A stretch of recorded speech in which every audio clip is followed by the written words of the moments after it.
Hey, good morning. Welcome to the morning brief. Today is Wednesday, October 8th. So, what's going on with forexfactory.com? Got this banner across the top that says U.S. government data may be impacted by shutdown. Tentative events are subject to delay, revision, or cancellation. So, yeah, that's the story of my life. This is the story of a trader's life when the government is shut down. So, what's going on here? Well, we have a bunch of talking heads. 9:20, we have FOMC member Muslim speaks. 9:30, we have FOMC member Barr speaking. 10 a.m., we have FOMC member Goolsby speaking. 10:30, we finally have something that's not a talking head. We have crude oil inventories.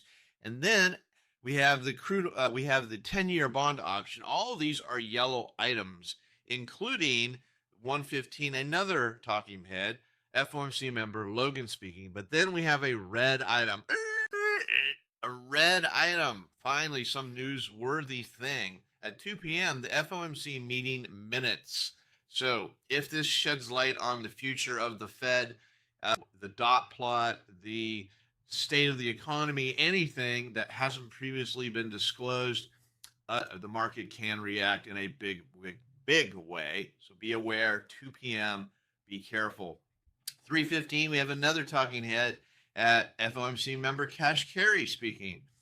And then after hours at 5:45, Barr is speaking as well. So I'm not sure why this parade of FOMC members are speaking other than to try to reinforce what the Fed is saying or is about to say in the FOMC meeting minutes. So yeah, there you have it. All right, moving on. So, really, not much going on until 2 p.m. when the fireworks will go off. Looking at the daily chart, we had a down day yesterday, closed a little bit to the low below yesterday's low. Volume was elevated slightly above average, nothing to worry about. And we are meandering back down to the 20-day moving average. Very normal action, nothing to really write home about. Flirting with all-time highs, going to have a pullback day, a profit-taking day, maybe a couple of profit-taking days would be normal.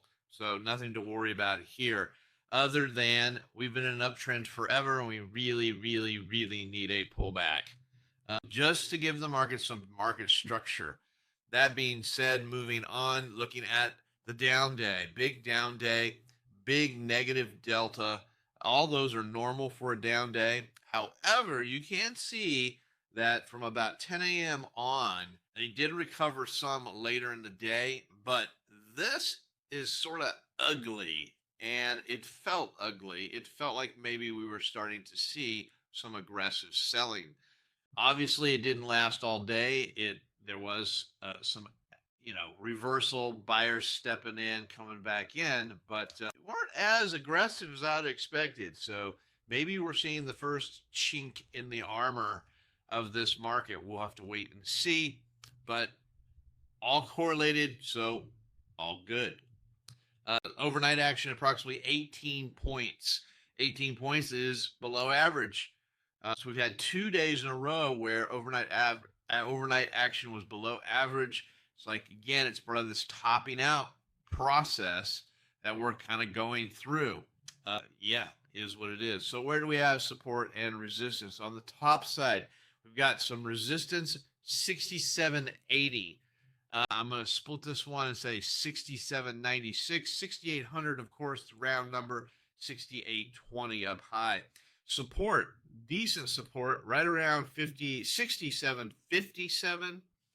Some confluence here around 67.42. Actually below 67.50-ish, I kind of think it looks ugly. We'll wait and see. 67.21, also a support level. That's your numbers for today. Stock Trader's Almanac is 42.9, 42.9, so that's a negative bias. That means there's about a 57% chance the market will go down today. Negative bias. Anyway, that's the story. Hope you have a great day. Happy trading. See you tomorrow. Hey, thanks for watching the morning brief. Check out my website for more information, oneononetrading.com. Take a look at the Troy levels, a trade location finder for the futures markets. Help you find those levels of support and resistance that are just so hard to find. I also do personal coaching and mentorships. So go ahead and take a look at my website, oneononetrading.com.